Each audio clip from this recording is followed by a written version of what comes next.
For an inside perspective of the situation at Lufthansa, we're joined by Jörg Handwerg. He's the press spokesman of Germany's pilots union Cockpit. Thanks for joining us. First of all, I read that one day after the crash, a Germanwings pilot greeted all the passengers on board personally by handshake. He told them about his family at home, saying he would do everything to get back to them safely. His words were much appreciated. Everyone on board applauded. So clearly, many people now travel with mixed feelings, including pilots and flight attendants, I should think. How do you cope?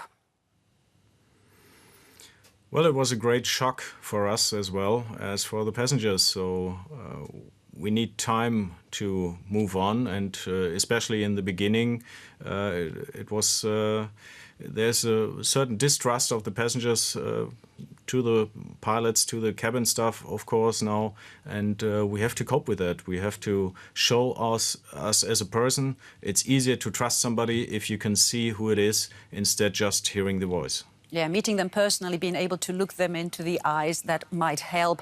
Now, the airlines have also reacted already. What's your take on how they did it? Introducing the two-persons cockpit rule, for example. Will that help? We think it's about trust right now, trust of the passengers into the airlines, into the pilots.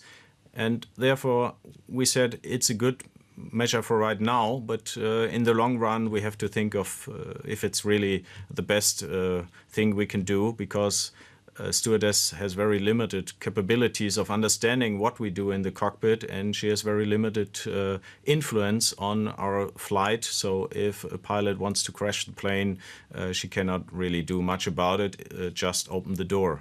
Yeah, or if there's another emergency, if the pilot feels ill or whatever, then at least somebody would be there to do something about it, hopefully. What about the psychological aspect? There's a lot of talk about taking psychological tests.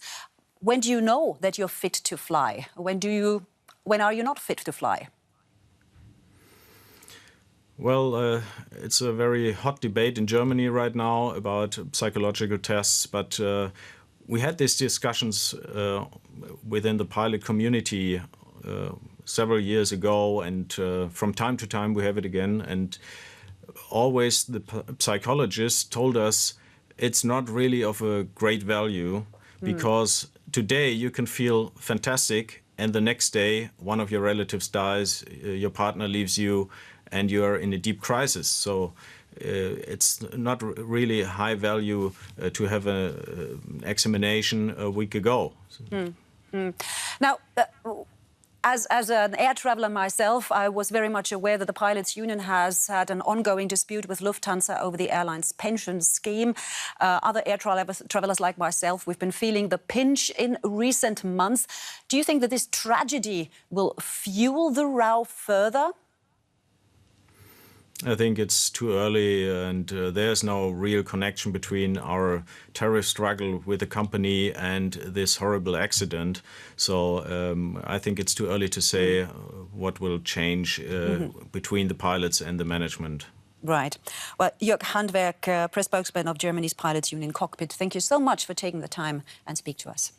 You're welcome.